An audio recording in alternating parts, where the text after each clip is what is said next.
তাকে নিয়ে আসেন আমার পাশে। তার মা আছে, তার বোন আছে, তার পরিবারের লোকজন আমার আজকে আন্দোলনে কর্মসূচিতে অংশগ্রহণ করেছে। দুঃখের সাথে বলতে চাই,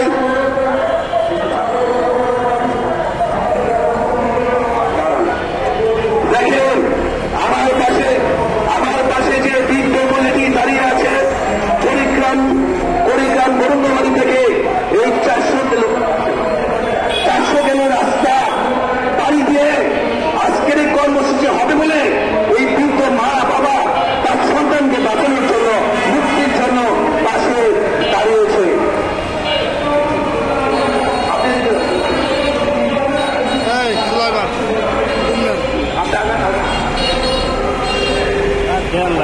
সন্তানের মুক্তির জন্য সাংবাদিক আনোয়ার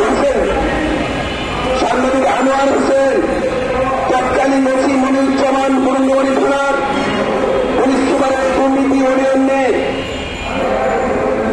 সাংবাদিক আনোয়ার হোসেন সে বিভিন্ন সময় এই বেশিরভাগ সরকারের, আওয়ামী লীগ সরকারের আমাদের প্রভাবশালী যারা খুনি, যারা দুষ্ট ছিল, দুর্নীতিবাজ কর্মকারের বিরুদ্ধে সংবাদ প্রকাশ করেছে।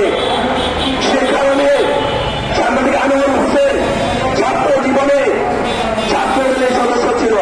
আওয়ামী লীগের সময় তাকে বলছে ছাত্রদল করত, সাংবাদিকের পাশাপাশি তাকে হয়রানি করেছে। 5 আগস্টের পর তাকে আবার ছাত্রদলের পদ্ধতিতে সে আছে, তাকে বানিয়েছে বেশিরভাগ নিষিদ্ধ আওয়ামী লীগের সদস্য বানিয়ে তাকে 5টি মামলায়, 1টি মামলার বাদী এখানে এসেছেন। বাদী জানে না যে সাংবাদিক আনোয়ার হোসেন এই মামলার আসামি, বাদী জানেই না যে সাংবাদিক আনোয়ার এই মামলা আসামি, তাকে সে স্বাক্ষর নিয়ে আসামি দিয়েছেন। আনোয়ার হোসেনকে একটা মামলায় আদালতে পাঠিয়েছেন, পরে জামিন হওয়ার পরে একটা আওয়ামী লীগের নিষিদ্ধ কর্মী বানিয়ে একজন সাংবাদিককে আজকে 3 মাস ধরে কুড়িগ্রাম কারাগারে আটকে রেখেছে।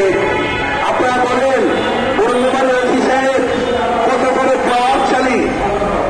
প্রভাবশালী আওয়ামী লীগ নেতারা, ছাত্রলীগ নেতারা প্রকাশ্যে কারাগারে করছে, তাদেরকে না ধরে সাংবাদিকরা ধরে একটা নাম্বার দিচ্ছে। সে নাকি স্বাধীন করতে বসছে থানায়, সাংবাদিকরা স্বাধীন করতে বসছে। এই বৃদ্ধ মা বাবা এখানে এসেছেন, আপনাদের সামনে কথা বলবে, চোখের পানি আসে। দেখেন একটা চোখ মায়ের অন্ধ, এই মা ছেলের সামনে তার সন্তানকে দেখে বারবার চোখের পানি জড়ায়। আইন পাঠান একটা ওসি, একজন পাঠান, সেই জায়গায় পুলিশ প্রশাসন একজন পাঠান, অমানবিক কর্মকাণ্ড